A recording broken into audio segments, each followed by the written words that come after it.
What's going on, my brothers? How are you doing? In this video, we'll talk a little bit about genetics, all right? And the muscles that are the most genetically gifted to build, basically. Because trust me, you can look at me, you barely see any abs, right? My abs are not really defined. And trust me when I tell you, I do work them out, all right? Same thing goes with my calves. I'll tell you a little bit about the muscles that, in my opinion, are the hardest to build if you don't have the genetic for it. Some muscles, even if you don't have the genetics for it, you put in the work. My cat probably saw a fly. So you put in the work and you'll still grow. But some muscles, you can hammer those calves sometimes day after day or week after week or try many things. For some people like myself, my calves are not growing. So let's talk about that. Number one, calves, all right? I really believe calves are genetics, and I don't want to be like, you know what, there's no way you grow them if you don't have the genetics for it. Of course, hard work always come in.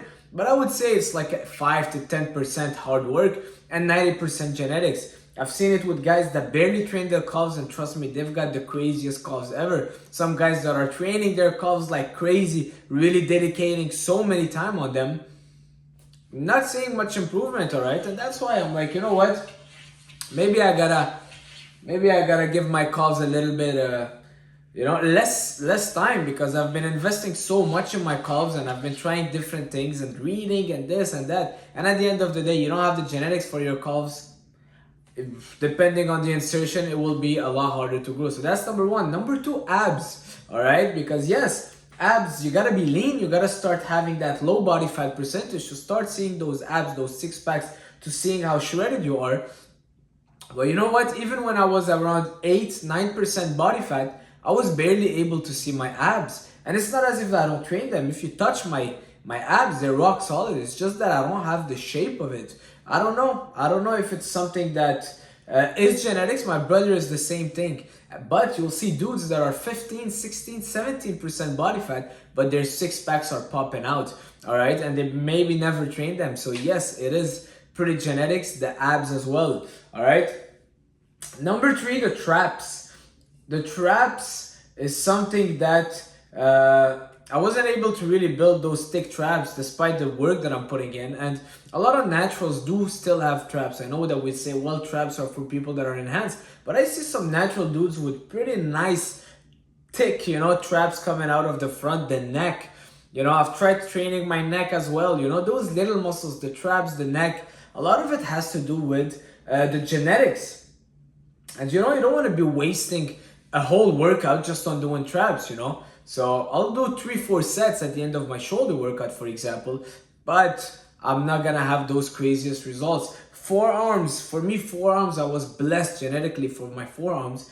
I never train my forearms. I never wear wrist straps, but my forearms are pretty strong, right? I used to work a lot in the kitchen. I used to lift a lot of pots. I used to do a lot of physical jobs when I was younger. So maybe that's why my forearms grew, but I always had a very good grip. Since I was a kid, never trained. We used to play a game in Syria. Basically, it's holding the other one's hand and kind of trying to twist it and see like who says I give up first. And I was always the winner in those.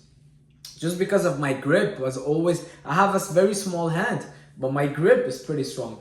So my forearms genetically blessed for it. And I know a guy, I have one of my clients, he's got very small forearms, very small wrists. And trust me when I tell you, he trains his forearms maybe every single day. All right, I see him in the gym. He sit on the bench and he does those curls. He does the hangs. He does the farmer walks. His forearms are just not growing, and he's putting in the effort. He bought the grip forearms thing, and he's just trying everything. It's just not getting there, Some things are really genetics. I know I always want to say, well, it's about hard work, but at a certain point, it's genetics. They do play a huge factor in bodybuilding. It's just the reality of things. I have a client.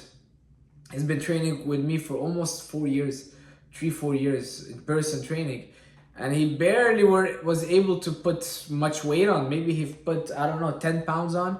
But he started as a beginner, and he's still far from where he want to be. And he's not benching as much and this and that. He just trained twice a week. As opposed to another client that he saw that has been training with me only 6 months. And that other client has been hitting the one plate bench like crazy. He's getting bigger. He's building a lot of muscles fast, but he just has a better genetics. both of them were putting their 100%, but one of them don't have the genetics for it. And I told him, look, man, it's just the reality. It's gonna take longer. It doesn't mean that it should stop you. Just see it as a challenge. And the good thing of it is that because he's a hard gainer, so I'm like, the good thing is that you'll always be kind of lean. You'll never be fat. You know, people that gain weight fast, put muscle on fast, they also can get fat fast. So everyone has those cards that we've been dealt, and just play your field, play with the cards that you have. And if your body is more of a lean, long muscle body type, just play that and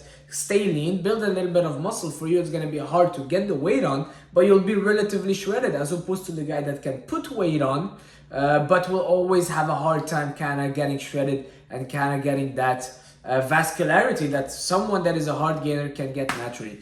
All right, so those are a little bit of my thoughts on genetics, but trust me, the more that I train, actually, the more that I train people, the more I realize how genetics are important.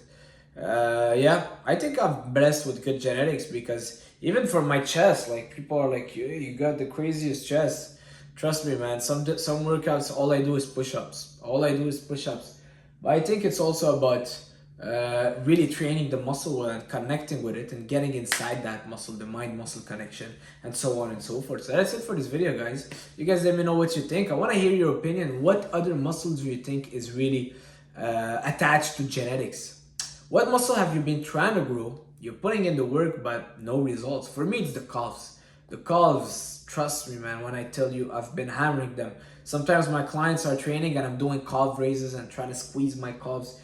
I've done thousands of reps maybe every single week. Nothing. Then you rest them, nothing. Then you go hiking, nothing. I think it's genetics. That's it for this video. Arms too. Let's finish with arms. You know, I have pretty decent arms. I barely train them. I do just a few sets of biceps curls and triceps push down. But I also have a short kind of arm, so my muscle fills it up well. See you guys soon. Ciao.